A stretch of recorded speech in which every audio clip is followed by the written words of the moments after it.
Any last words, you filthy hybrid? Dead men say what? What? Call Lance. Lord Tristan. What do you mean, call Lance?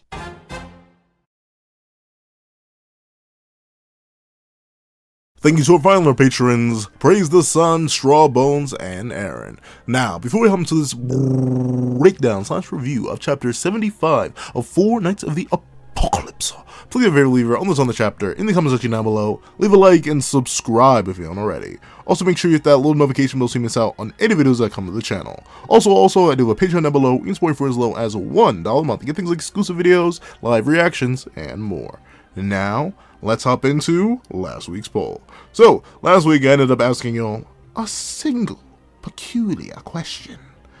And that was, with all the four knights down and out, did you desire, did you want, not if you believe, but did you want the side characters, the holy knights, to come and get a holy W?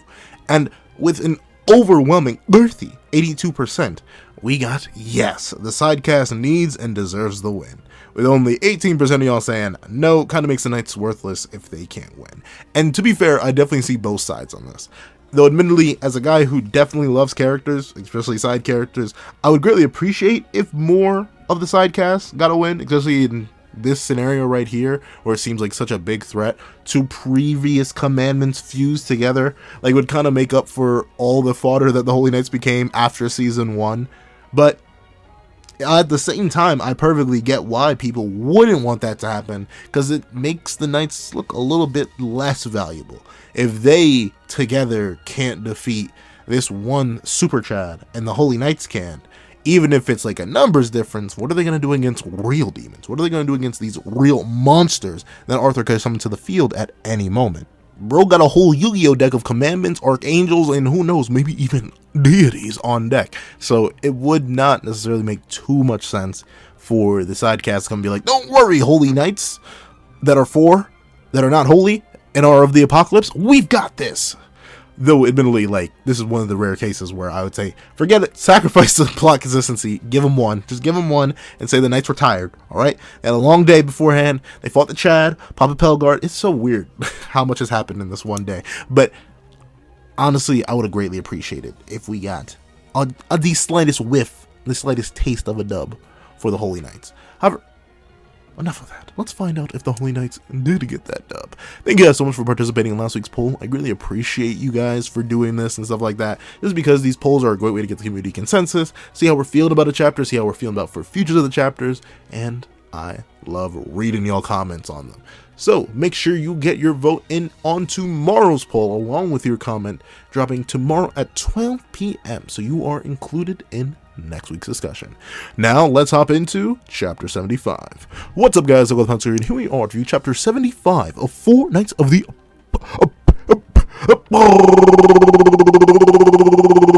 Apocalypse, which is known as the Royal Knights versus Meligalon. Kind of a simple name. Personally, if you were to ask me, I'd call it Demon Time. But regardless of that, let's hop right into the chapter itself. So we open up, and we do get to see that Meligalon, they are getting jumped by everyone's mother and their sons, like Golly G. Willikers. And I will admit, for a fella who at first was intrigued with Isolde, because I thought, hey, tall people, we like tall people. Look at Meliodas. He's not tall, but as a person who was initially like grabbed by Isolde's design, like, okay, cool, we can go somewhere with this. But then immediately growing unhealthy amounts of distaste towards her after the horrible things she tried to do to a literal, what she, like, perception-wise, if you were to see someone who was 4'11" and built like Percy, I'm assuming your first thought would not be that they are an evil spy and that you must execute them. Like, Isolde, you kind of went a little bit nutty on your first introduction. You kind of debuffed the entire Tristan squad on the first introduction.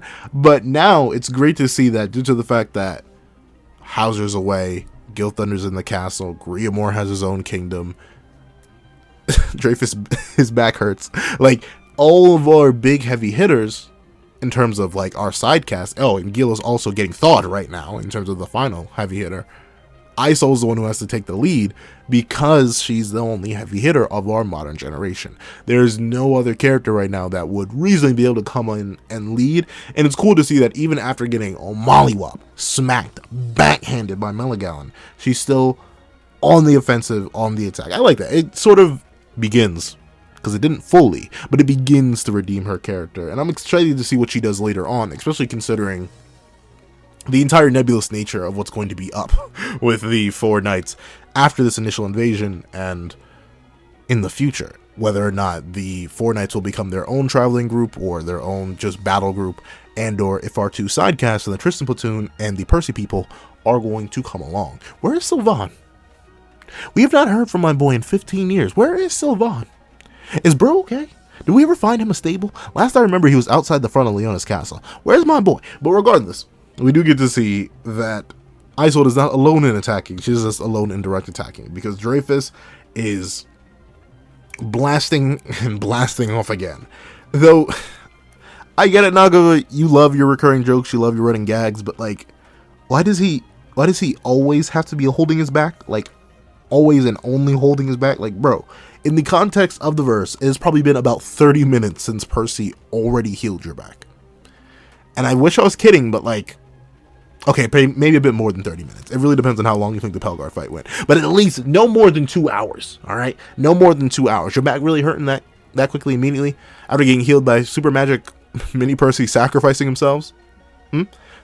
Like, I don't know. Maybe you just need a new back, bro. Like, go get the Dragon Balls. Wait, wrong series. But it is, once again, it's great to see that this whole idea of pawnship is being used in reference to Meligalon.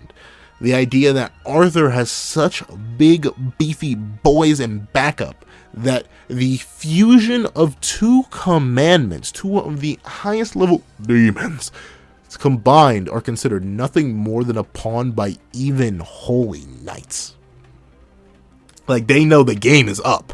Like, if anything stronger would show up, they wouldn't even be able to do anything. That's how intense it is, and that's how crazy the scope of Arthur's power is. For a character who has promised to appear a long time ago, yet still hasn't, and a character that, for the longest time, I really wasn't sure what he was going to do in terms of, like, any sort of stalling to make the series longer. Like, Arthur didn't really strike me as a guy who had a whole entourage of people to bring.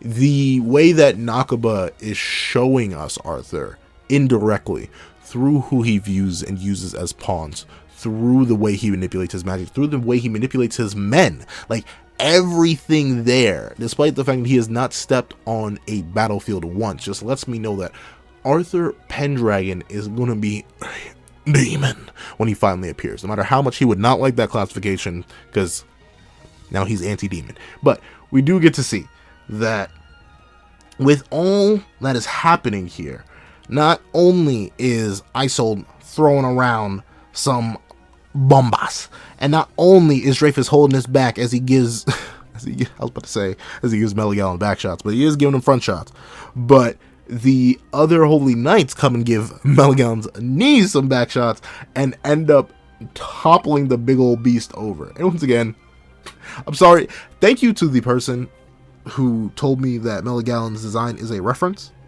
I appreciate that, but no matter how much of a reference it is, I can't get over Mushroom. I just can't. It's just simply not. I can't take it serious. When it falls on its butt because the back of its knees got punched in, like, I get it. That happened to anyone who had the back of their knees punched in, but still, it just looks so goofy. But we do get to see that not only did it have itself get knocked back, but also the bombas that were placed on it finally detonate, which leave a much larger explosion than before, which is interesting to see. And we do get to see that the knights essentially declare that, yo, let me level with you real quick. No matter who, no matter what, the four knights of the apocalypse are infinitely more valuable than our own lives, so protect them at all costs. And while Tristan seems to be like,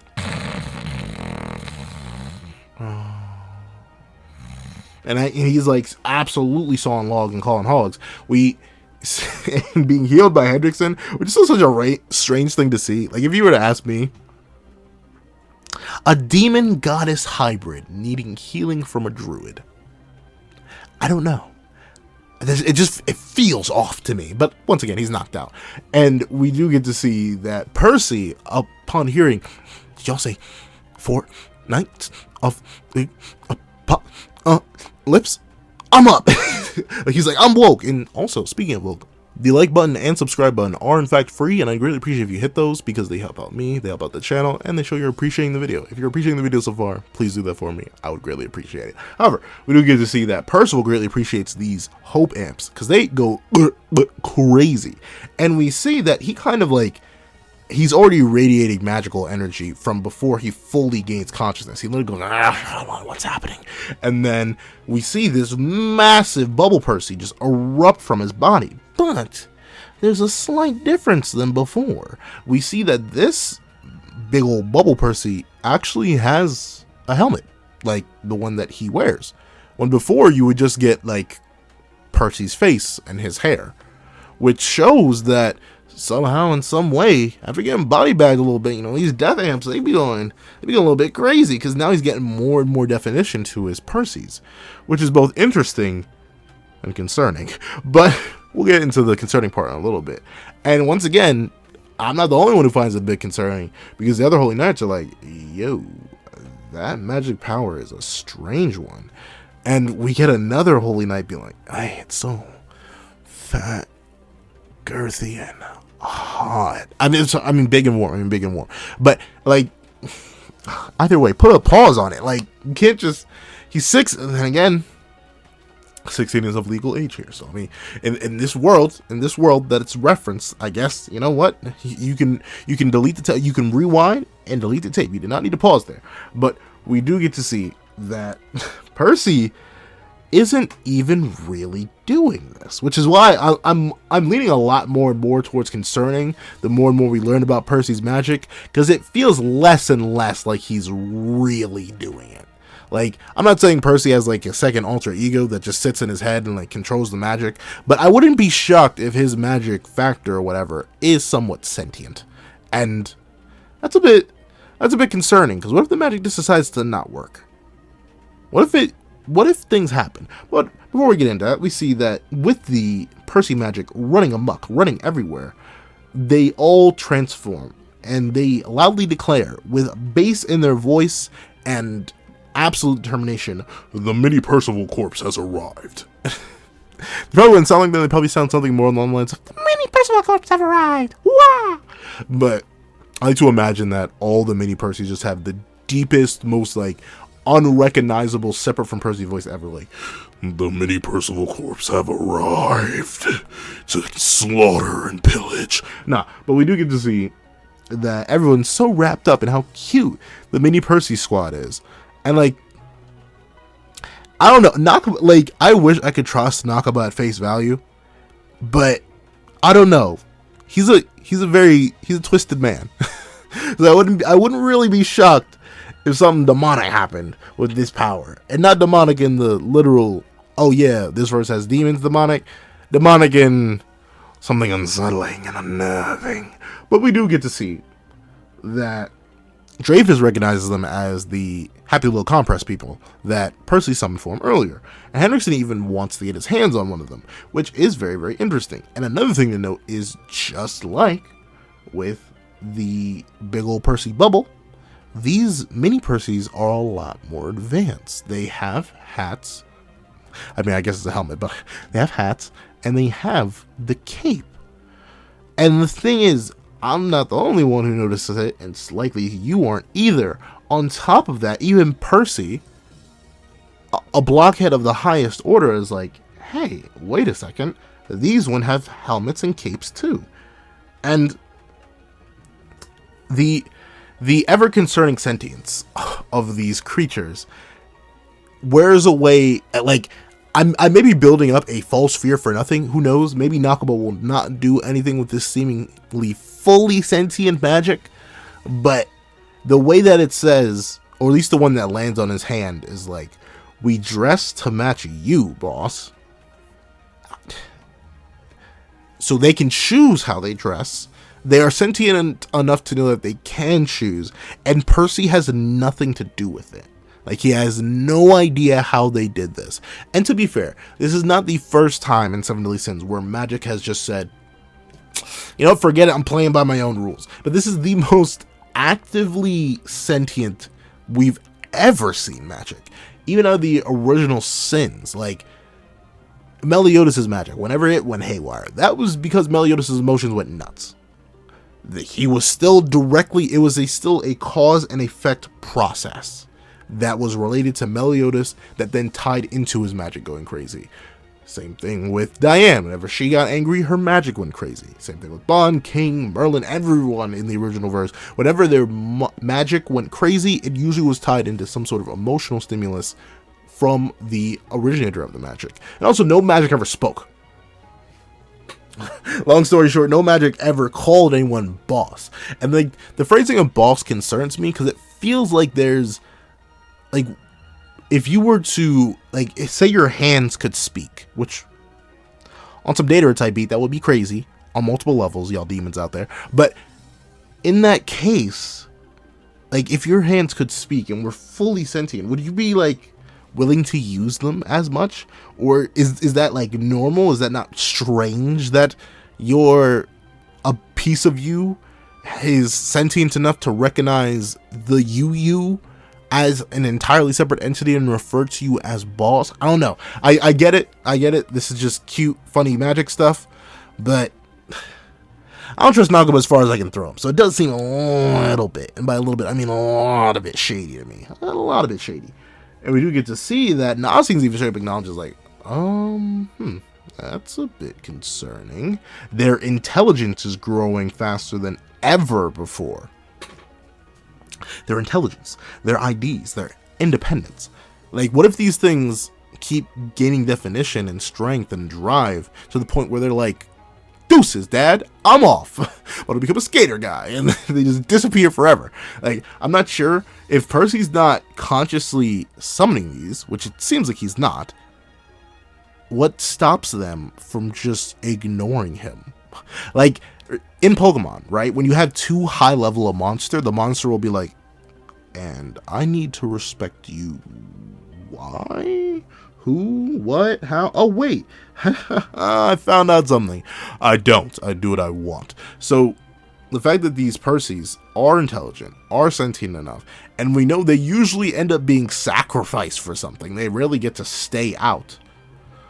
Seems a little bit concerning. This may be a future problem somewhere down the line. And we do get to see that Nasing essentially immediately correlates this with the amount of hope that's being put into Percival. And I suppose, but the only extra people that really arrived that maybe didn't believe in Percival was like Isolde. So how much difference is one person going to make? Weren't they already all believing in the Four Knights of the Apocalypse? I don't know. I'm a little bit confuzzled, a little bit confused, but you know, it'd be like that when it'd be like that sometimes. And we do get to see that Isolde's like, hey, while this is a great, interesting film theory topic, that does not mean you cover it here. Please keep it pushing. We have a battle going on. And we do get to see that, in fact, the battle is going on. Meligala has decided to throw it back, quite literally, as in they bent over and threw their tail back and absolutely started smacking up and annihilating some holy knights. Like, literally two of them got hard smacked, dead in the face. And once again, I can't help but comment, it just looks so strange. Like, Galland is literally cheesing his soul out as he bends over and swings his tail back and forth like he means it. Like, I don't know, it's a mix of goofy, hilarious, and terrifying. Mainly just goofy. But we do get to see that as Holy Knights are sent flying back, because obviously, despite it looking goofy, it is probably able to soul your favorite verse, we get to see that one of the knights that does live just lands as like, yo, I ain't gonna lie to you. Every last bone ain't boning right now. And I just got boned. So I'll see you later. But then before he can check out to the capital of the dead, we do get to see that a mini Percy lands on him. And this is one mini Percy, by the way. One mini Percy with a cape and a helmet. And this singular mini Percy in a valiant sacrifice of their life, like insane, valiant sacrifice of their life that was no more than probably 15 seconds long. They immediately heal the guy, but when they heal the guy, they heal everything, like all the broken bones he once had. I'm sorry, what broken bones? I'm sorry, broken bones, like bones broken, like what are we talking about, broken bones? That's how quickly he healed. And like, I'm not saying that Tristan's healing side is irrelevant, but I'm also not gonna lie to you and tell you that it's fully relevant.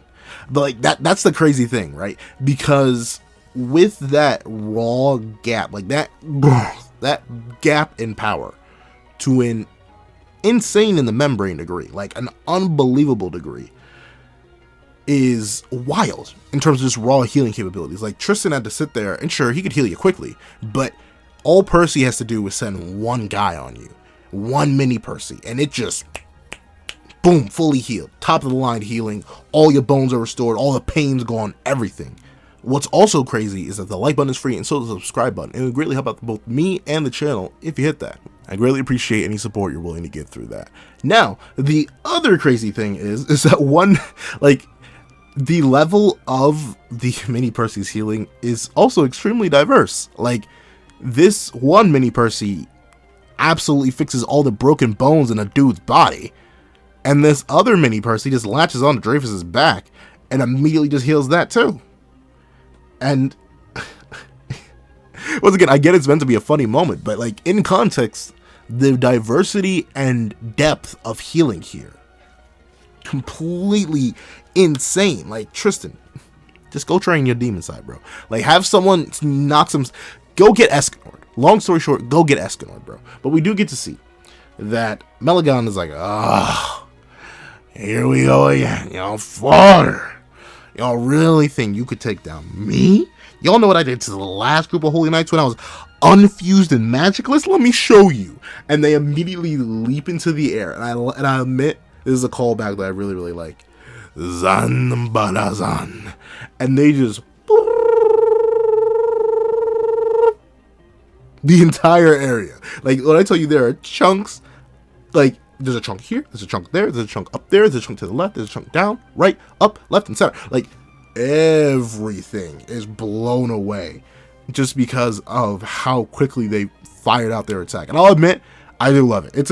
It is a callback directly to Galland, and I love Galland. So obviously I'm gonna be happy with it. And it's great to see them using their weapon, right? Because so far, like, I mean, they've been swinging it around a little bit, but in terms of like raw weapon usage, they haven't really been flexing too much with their new half halberd. Like, they've been kind of passive with it. So it's good to see that they're still using it. And we do get to see that this just absolutely annihilates pretty much the entire area and a lot of the people in it to the point where a lot of the Holy Knights are once again just getting thrown around. And we see that this is I mean, they probably didn't get hit by it, but it's still pretty crazy that both Anne and Donnie are both blown away in this massive chunk of rubble, and neither of them take any damage. Donnie even still is holding Gawain. Pretty wild. I mean, once again, in the Seven Deadly Sins verse, if you are any sort of magic level combatant or like any sort of warrior, it's unlikely that rocks will hurt you, but still, the fact that they just bopped and rolled from a decent height, pretty impressive.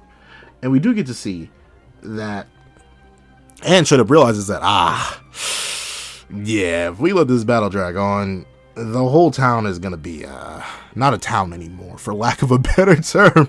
And she brings up a very good point there. And we get to see that Anne actually does run off. And now that I think about it, where is she running off to? Because I don't think we see her again later on in this chapter. Is she going to go call Saul? Is she going to go call Saul? Yo. Because reasonably, she should be able to sense Saul. Like, I mean, unless Saul is suppressing himself, everyone should be able to sense Saul. And if you don't know who Saul is in this context, I'm assuming you skipped the intro. So, like, someone better call Saul. And obviously, I don't think Anne is running towards the battlefield, because I don't see her ever reach the battlefield. But we do get to see as Anne runs off, and Donnie's like, yo, what are you doing? Where are you going? Why are you doing anything? we cut back over to Isolde, who did also manage to tank the attack. And we see that Meligaland is just standing there, pretty much unscathed by all the attacks that they did, all of the pierces by Dreyfus, all the La Bomba Tiempo by Isolde. None of that did anything to them, which just shows how crazy their durability is. However, a lot of us had hope, 82% of us in fact, but regardless of our hope and our dreams, Percy had to come in, and he demands from the top of the heavens with all the bass in his voice that he can muster. Let me tell you exactly what Percy sounds like here. Charge! And he lunges in with all the mini Percys, and I love the one that's super into it. Like, their mouth is wide open, like, yeah! Like, they are down and ready for it. And we do get to see that Isolde immediately recognizes, like, hold on a second. Is that? Oh no. Like, she recognizes as that's the kid that ended up nearly being her victim. And like her and the entire Tristan Blissen's victim, because she and Kion were on a different kind of timing. But we do get to see that she doesn't have long to react to that being that kid. And we do see that Nasian's in the background getting healed by a mini Percy. When did Nasian take damage? I guess it was just like the massive town attack. Because I don't really see him. Then again, Hendrickson got blown back, and so did Tristan. So yeah, oh wait, no, yeah, there's not scenes. So yeah, they got blown back too. So that makes sense why they need healing.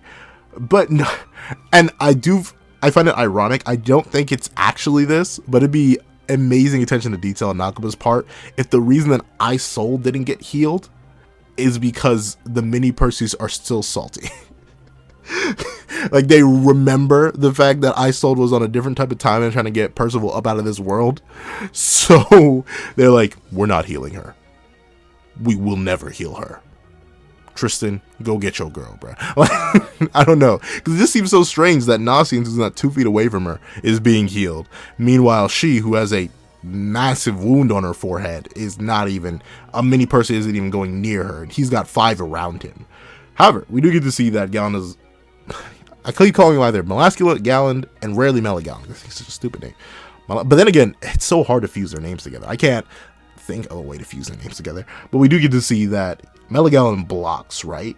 And note, this is a little bit nutty. This is a little bit nutty on a scaling front here. You know, the scaling demon is coming out. Don't mind me. But Percy, with this charging thrust, coated in magic, with 5 mini Percys on his back, he lunges in, and not only, well, the main thing to notice here, because you don't see if he pierces him, but Percy actually manages to push Meligaland back. Crazy, considering the character was just sitting there munching his hits before. But on top of that, Percy, with a little bit of like a and just manages to pierce Meligaland's armor. And then it doesn't stop there. Like, I can't even see it if the mini Percy does it. I'm not sure, but it is absolutely buku luku snuku kaduku crazy that Percy pierces Meligaland's armor, specifically the armor arm, not even the flesh arm, and then proceeds to casually bat away the other hand. But it seems like a mini Percy did that. That wasn't even the main body that casually punched away Meligaland's fist. And once again, the scalar demon has awoken. The guy, I keep him repressed a lot of the time, but I can't help it. He comes out in moments like this. This Percy, at least reasonably, like, it really depends on whether or not, if Meligaland's durability is uniform, which reasonably it should be. I don't see why it shouldn't be. If their durability is uniform, then in terms of raw striking power, at least with a charge, we can give it that, maybe with a charge, Percy surpasses Gawain, because Gawain couldn't pierce Meligaland ever. Like, no, couldn't even pierce Chaos Galand. Like, straight up swung Lita so hard that it made a massive slashing explosion and didn't do anything. So that means that Percy was actually able to pierce Meligaland, a stronger version of Chaos Galand, through fusion. Gawain low-key looking kind of weak right now. But to be fair, I'm not even going to get on Gawain's case too much about this, just because of the fact that she was obviously very tired. Like, she's had the whole journey up to this point. We don't know. Can remember, so much happened for our original main cast, and up to this point, in this very day beforehand, they were running from the Dark Talismans, fought all the Dark Talismans, and came here. And we know Gawain literally just arrived later in the day, so we don't know what she went through. And obviously her magic definitely seems to have some sort of limiter placed on it that knocks her out whenever she runs out of magic.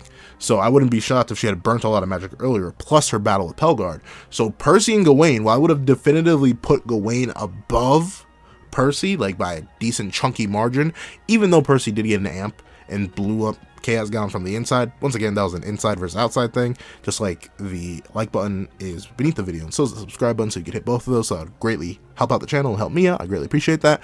But now I'd say the two are equals, if not Percy. It really depends on if you want to argue Meligalen's durability is uniform across their entire body, and thusly, when Percy damages Meligalen, who is Chaos Gallant fused with Chaos Melascula, is an overall better physical feat than Gawain has had up to this point. It's up to you. It's up to you. And if that's the case, the ranking right now, at least off the top of my domer, would be, in terms of just the four knights. We're not going to talk about like the rest of the cast, because unfortunately, I'm still not exactly sure where to put Meligalen in terms of the original series, because there's so many variables. What's their fusion multiplier like? What's, if there even is one, is it just simple addition? What is the relation to the original commandment selves? Like, Nagaba is really being a meaty. Like, he's really not giving us anything here, other than the fact that they're stronger than Holy Knights. But hey, like, individually, Galen and Melascula were stronger than Holy Knights too, so this isn't much in terms of quantification. But with that being the case, we have this thing where it goes Lancelot number 1, just due to Seven Deadly Sins. Admittedly, I will grant this. A lot of Lance's scaling is pretty much hard statement stuff. Like, you could, destroying the Chaotic Dead, which are said to require Seven Deadly Sins level of strength, is kind of like a feat and statement thing. But in terms of like where a lot of Lance's hype comes from statements like Seven Deadly Sins level threat, trusted by Meliodas, said by Tristan himself to be stronger than him. Like, that's a lot. Then I go Tristan, obviously some sort of demon. Like, even before this chapter, I would have put Tristan as number 2. There's just nothing that the others have done that have really impressed me to the point, such as Demon Tristan. And we know, once again, since we know for a fact he does have access to some sort of demon goddess hybrid mode, I'm gonna assume the hybrid, despite it reasonably would interact weirdly, just because of, you know, demons being demons and goddesses being goddesses. But regardless of that, I'm going to make what I believe would be an honest, not blasphemous statement here, and say that hypothetically, Demon Mark Tristan would be weaker than Demon Goddess Hybrid Mode Tristan. I'm just gonna say that. So we haven't even seen Tristan's full strength, and I'd say his Demon Mark feats alone put him above. And then we have Percy here, who just definitively damages someone who Gawain couldn't damage without using specific hacks. Then we have Gawain. Do I think this ranking will shift up drastically? Yeah, I think Percy and Gawain are definitely going to be in constant contest in terms of like where they rank amongst each other, especially for the long haul for now. I think Tristan and Lance, depending on like what, it really depends on how much that statement ends up being proven true future on, in terms of like Lance being stronger than Tristan and how long that lasts based on any amps that Tristan may get. And once again, if the Hope amps really keep going crazy with Percival, he could start like swinging at the upper too. But sorry, I completely broke away from review. Just like, hey, let's scale. But back into the series. No, but it is actually still crazy. I know they don't damage Meligaland here, but the fact that a mini Percy, what it appears to be a mini Percy, manages to just casually punch away Meligaland's arm, nutty. And even if you want to argue it was original Percy that did that, then they should have perception blitz Gallon, because they don't even show anything. Like, it doesn't even seem like he moved. But we do get to take a good long look and see that and I love how Percy starts to fight here, right? Because it's still in that like mystical, magical wonder kind of way. Like, he is still flowing with that magic and he's still rushing around in circles.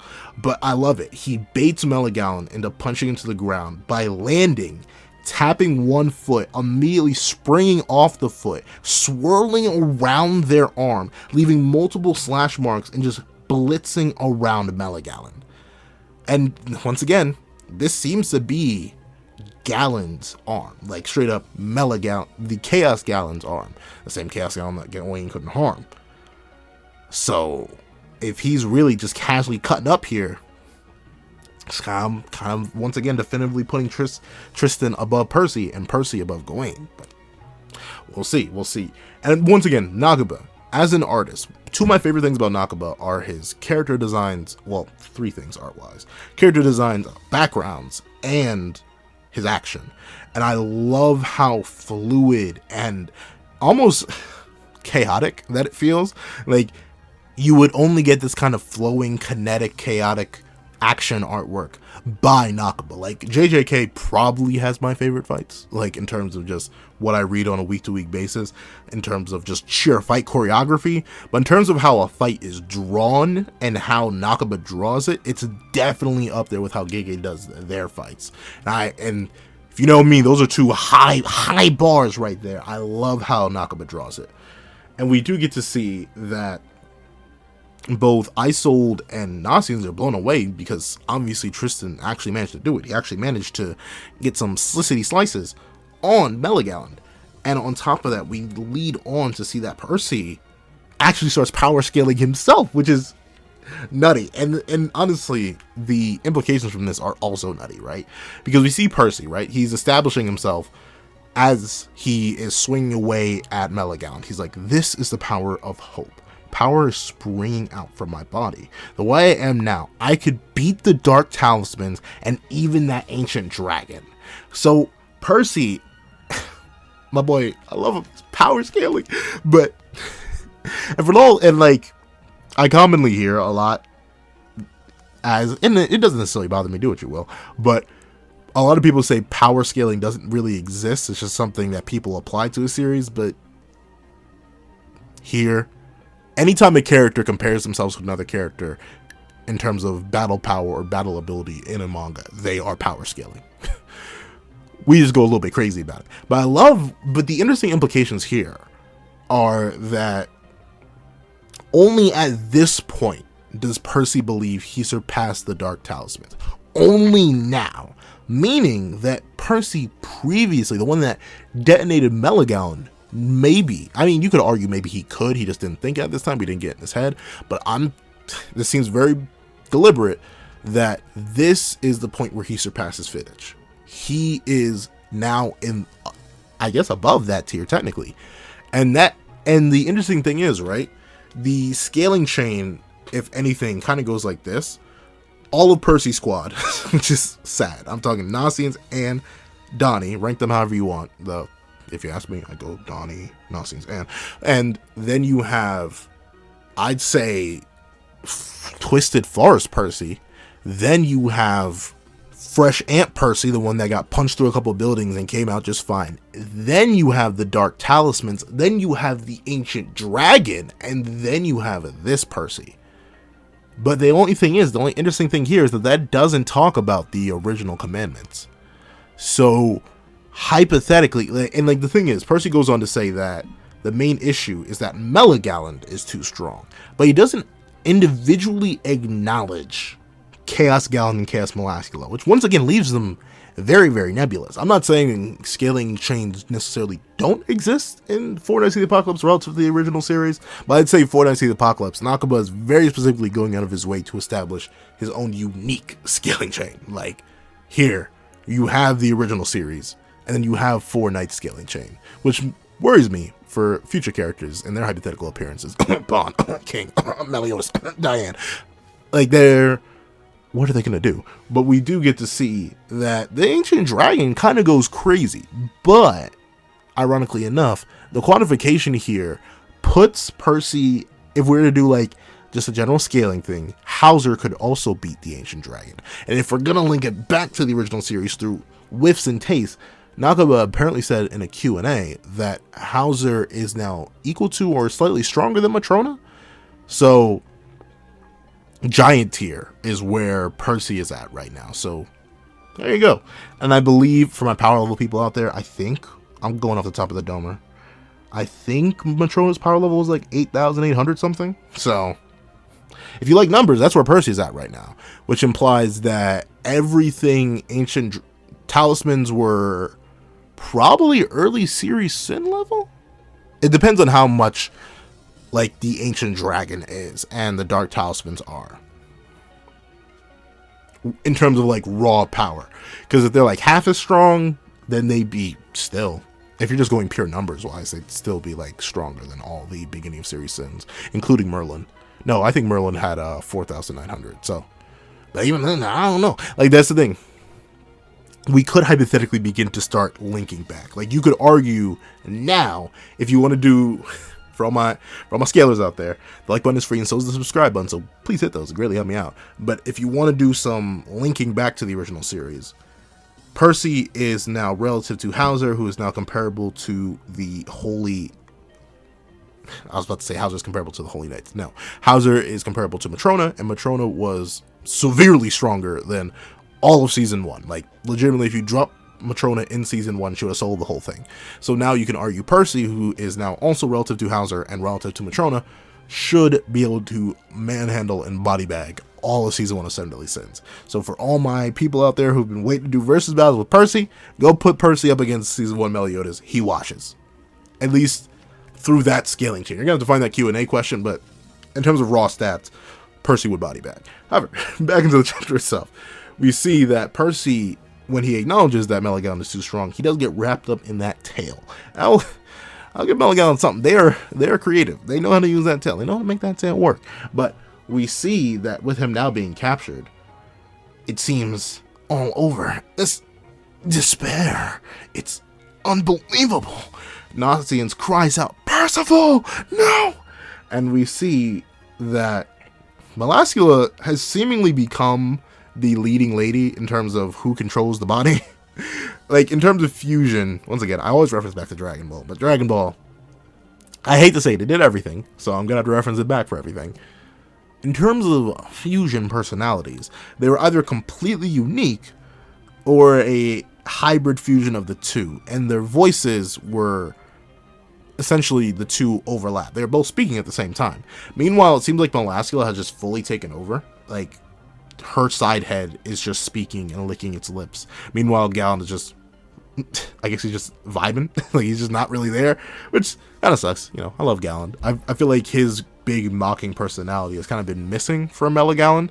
And while I do like Melascula's character too, I would have big old mushroom head break out into massive maniacal laughter as he has finally captured one of the four knights. Would have been cool, but hey, you get what you get. We do get to see though that despite that, there is a massive bumba. And I love how Nosians, once again, Nosian's the GOAT, bro. Like, if there's anyone in this series that I think will have Percy's back to the end of it, it is gonna be Nosians. Like, Nosians and Donnie. I'm not saying Anne wouldn't, and I'd say the entire Percy squad's got his back. But in terms of like consistently, Percy, are you okay? Percy, you alive? Percy, how them ribs doing? Like, Nosians is always there. He is the mom friend. Which, ironically enough, both Nosians and Anne are the mom friends. which works out ironically well. And we see as Nosians catches a now bleeding Percy, Isolde is like, no, I won't let you take my love away from me. I had flashbacks to a battle I did. But regardless, we do get to see that Melagallon is like, you fodder. I do not care. I'm going to slurp down with my whole long snake tongue that demon goddess hybrid boy. I don't care how sussy it sounds. He's now, by this context, he is now legal. But we do get to see that Isolde is also being told, like, yo, level with us real quick. Even you know your fodder. Like, in this grand, in the mathematical calculus of the cosmos, you are fodder. Like, long story short, that's exactly what Melagallon says.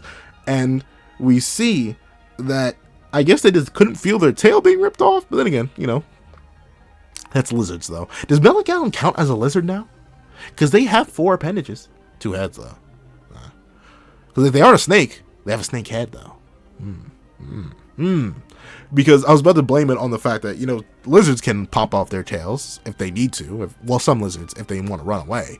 But seems like Meligown just didn't notice that their whole tail got blown off. And we see that Isolde reiterates a phenomena that we had heard about. We had gotten whiffs of, a taste of, in the previous series. And that was a big part of Gother's whole arc. That magical power can explode based on strong will, thoughts, experience, and emotions. And we see now that Isolde is in a heightened emotional state. She managed to do something she couldn't do before and damage Meligown, which is also making me question how uniform Meligown's durability is. Maybe it isn't uniform, but still Percy damaged the armor and the arm, so he's still going kind of crazy. But we do get to see here that Isolde boldly declares that she will crush anyone who dares to hurt Sir Tristan, because he's the love of her life. She's there she gonna ride or die for her boy, and we see her boy is still. Oh, thank you, Isolde. Oh, I love you, baby girl. Bro's still definitely knocked out. And at least me personally, unless I'm reading, and even then, if I'm reading a love story, I don't even think I want a character that's entirely based around love. I'd like you to have things that are independent. And I'm not saying that this isn't still somewhat independent, but the fact that she says her magic is a love bomb. My magical power was born from my love for him. I'm mixed. I'm very mixed. I just got crossed. We're playing a basketball game right now. Nakaba's playing a basketball game with me, and he just broke my ankles. I'm not exactly sure how to feel about it, but you know what? We'll let it rock. Because Meligown does not let it rock. The moment she says that, my love, him, I won't let you crush him. I will be the one to defeat. Bam! Meligown just absolutely knocks. I'm not even sure. He knocked the taste buds out of her. There's nothing left. She could not taste anything if she wanted to. That's at least a concussion and a half. And once again, Belasco's the only one speaking here, because she's take that love with you and perish. Meanwhile, Gallon himself, his mouth is just, I'm walking on sunshine. Bro's really just vibing. I do find it hilarious. But we do get to see that there are so many this counts as a Meliodas reference. Every angry anime character when their female counterpart gets slapped reference. And also, surprisingly enough, a Battle of Gods reference. Because the moment the being of destruction smacks up the love interest of one of our main characters, they snap awake. And we see as Isolde goes rolling and Dreyfus is like, whoa, wait, Isolde, no, you got the taste knocked out your mouth. We see that Dreyfus is not able to reach her because Meligown's like, nah, this is my prey, B. Skedaddle. And swings their weapon. And we see as they walk up, they're like, I bet it's the end of the day. And I have one thing I'm gonna say. We're gonna stomp you flat like that. Ba-da-ba-da-ba-da-ba. And I don't know why Belasco is being so mean. And it's literally just Belasco. So I keep bringing it up that only her head is speaking. But it's mainly because Nakaba was previously having both heads speak. So I guess we just lose the fusion aspect here. But she's like, along with that cheap love of yours. And she even has a heart on the end. And Belasco, why are you so petty, bro? You are a literal snake. You may be sentient because of Demon World miasma, I guess, but that does not give you the right to call someone else's love cheap. Her whole magic came from that. It's at least a little bit expensive. However, you see, Meligown, you stepped to the wrong one. You could have done anything else. You could have destroyed the entire kingdom, attacked the castle, wiped out all other civilians. You probably could have even got some of the knights. You could have got Gawain, could have gotten Tristan, maybe. Hypothetically, you could have even gotten Percival. But you had to attack the one person who could go a little bit loco, if you will. And we see that Melascula looks where their fusion foot should have landed. And is like, huh? I stomped the like button and the subscribe button. I know Pencil's happy with that, and he would greatly appreciate if you did that. But I don't see anything under my foot. And then she turns and notices a certain man standing and holding someone. You always do this, pushing yourself for my sake. Sir, Tristan. And we just see Tristan standing there, posted up. And notably, something's a little bit strange. Like, we know Tristan has bangs. Like, he just like his mama. But we strangely enough, we can't see that man's eyes. Like, they're conspicuously not visible. Golly gee willikers. I wonder for what reason would we be unable to see this young fella's eyes? Like, there can't be anything too crazy behind that. Maybe Nagaba just forgot to draw it. We see that he forgot to draw, like, all the shading on Meligalon, and including the bottom shading of Tristan's armor. Nagaba, if you need to take a break, take a week break, bro. Like, we can wait. I have videos I need to make anyway. Like, you calm it down, bro. You don't need to push him out just for us. Like, come on, chill. Though I get, it's unlikely in the mangaka world that he has much choice but to keep pushing onward. So I will point out what seems like unfinished art, but I will not critique him for it because I can never do it. Especially the man has no assistance. Bro does all this himself. He's a demon. But we do get to see that Melascula angrily derides him and goes, Nephilim. And once again, I'm intrigued, and I know it's just a word, and it's mainly a word for our sakes, right? Like, demon goddess hybrid. Whoopsie daisy. But I really wonder if there are other Nephilims out there.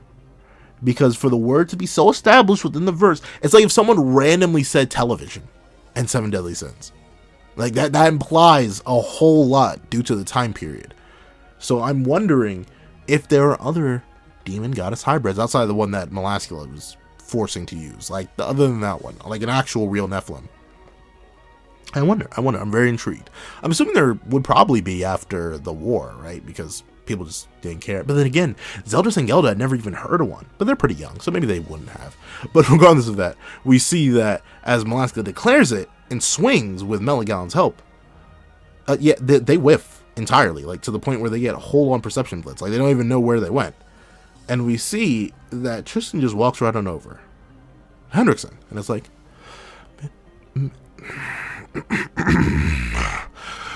Mr. sorry. Mr. Hendy, I leave ISO to you. Right. Wait, are you fighting them on your own? I'm asking you, as soon as you can, call Saul. Please. Call Saul. And as Melascula screams at the top of her lungs, you can't even fight without your lawyer, Saul? What do you mean? His name isn't actually Saul. His name is Lancelot. And I'm calling for him. Not because I cannot fight on my own, because I can't stop on my own. And he just take like a whole scoop. Like, have you ever? I can't even think of it. Have you ever been at the beach, right? And you just take your whole hand and you just dig it. Like, you dig straight into that sand and get you a big old scoop, like a whole scoop of beach. Like, you took a whole piece of the earth out with you. Call you Leo from Heroes of Olympus, book 5. Like, straight up, you took the earth with you, brought it into the air, and looked at it in your palms. Tristan, I guess there just aren't beaches in Britannia, because the bro straight scooped up Melascula's head, like removed it from the body. Like, he took a chunk out of the armor. So that means Tristan, bare hands, no weapon amps, none, not a weapon amp in sight, scooped through the raw armor flesh, the supposedly unpierceable, unbreakable flesh of Chaos Gallon, fused with Melascula, and tore the head straight off. Bro scooped her so easy. That is insane. And the fact that Tristan just casually says, I can't control myself on my own. And once again, I hate to say it. Wait, no, I don't hate to say it. Nah, Lancelot's the GOAT, bro. Like, if y'all were really sleeping on Lancelot after all the hype he's gotten, yeah, I will admit, in terms of raw, like, feats, outside of his destroying the chaotic dead feat, which was compared to a hypothetical feat that would require 7 deadly sins level of strength, it was very, like, clearly narratively implied that Lancelot was just in a different league than everyone. Like, Period, point blank. I don't know.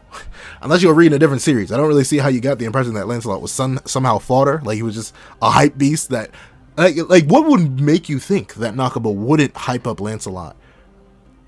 No, he would waste time hyping up Lancelot just to have him be worthless. Nah, Lancelot is the OG, top of the pack, peak of the top of the hill, bro. Like obviously, I don't think I need to. I think the panel itself very clearly shows that Tristan, at least Demon Mark, this level of Demon Mark, which ironically enough I think is a lower level of Demon Mark than the one he was using before. Like the previous one ended up having like dark lines down his face, but this one just doesn't. It just has the Demon Mark and dark eyes. But the simple factoid, I think this proves pretty definitively that Gawain and Percy not anywhere near. They are not in the same tier. Percy literally just did a feat that is superior to any physical feat Gawain has done. You could argue that Gawain managed to damage Melegaland with the heat thing, so you could argue maybe magically Gawain is strong, but even then, I don't think so. Like if you're just to ask me based on the fact that a mini Percy punched away Melegaland's fist. But as that Percy who is, let's be generous to Gawain and say that they are equal, just base equal. That Percy straight up admits Melegaland is too strong and admits that they could not win that fight. We even see them lose. Then Tristan comes out and scoops them immediately. Perception blitz and then scoop. Which in a state that once again I don't even think is their strongest form. I'm betting, I am hard betting that demon goddess eye goes crazy. I'm betting you. And Lance is above this to the point where, like, maybe Tristan understands the alternative objective, right? Like maybe he's just thinking of his grandfather, but he doesn't say call Elizabeth. He doesn't say call Dad. He doesn't say call anybody else. He says get Lancelot. Call for Lancelot as soon as you can, meaning that in all the people that are readily available, Tristan believes at this peak of power that he's at, the strongest thing we've seen fight, because we've seen Arthur, we've seen Merlin, we've seen Meliodas, but in terms of all the characters we've seen actually throw hands a bit, the strongest thing we've ever seen throw hands in terms of just like on-screen raw feat is calling for Lance, the guy who's had all the hype. So definitively I'd say Lance right now, in terms of all the fighters we've seen fight, is the peak, the limit in terms of Four Knights of the Apocalypse. Obviously, he's already above the Dark Talismans. He's above the Chaos Commandments. He's above Chaos Molascula and Chaos Gallon. Fused with the Mega Gallon to, like, he's just different. However, I'm hyped. I'm super hyped for next chapter. The next chapter is supposedly called Advent. I'm not sure if this is going to be the Advent of Arthur, which is what we've been waiting for a while. I can't even tell you how long ago that boy showed up and was like, oh yeah, I'm going to be on my way to assess them. So maybe Arthur will show up and I don't know what I was trying to say there. Molly up and body bag. Tristan, maybe he'll be the one to do it and be like, hey everybody, I'm here. Your kingdom, it's mine. Which would be cool. But maybe it'll be the advent of Lancelot. And he'll just absolutely and body bag Tristan. Or have a very specific cast to knock him out. Regardless, this chapter, as disappointed as I am that the Knights couldn't get a W, this is still a 10 out of 10 chapter to me, hands down. I'm honestly like, there's nothing I could add to this chapter to make it any better, other than like complete the artwork. But other than that, this chapter goes crazy. However, if you made it all the way to the end, thank you. I don't know, y'all may not understand how happy I was, and like I may have at least shed one tear, maybe like 5. The amount of Baconators I saw in last week's comment section touched my heart and soul. And we are pretty late again into this video. This is like the 33-minute review of one of the previous chapters. To keep with the food theme, because yes, I'm hungry. Because I'm always hungry. That's my secret, Cap. Leave milkshake down below. Leave milkshake if you made it all the way to the end. Thank you so much for watching. Remember to like, share, comment, and subscribe. Make sure you hit that little notification bell so you miss out on any videos that come to the channel. Also, I do a Patreon down below. You can support for as low as $1 a month. You can see exclusive videos, early reactions, and more. Also, follow the Twitter. No, I don't have a Twitter. I'm lying. Follow the Instagram and the TikTok. I do daily posts over there too. If you really want to get all the pencil you can follow those too. But enough of that. Thank you so much for watching, and I hope you guys have a wonderful day. This is That Guy with the Pencil, writing off.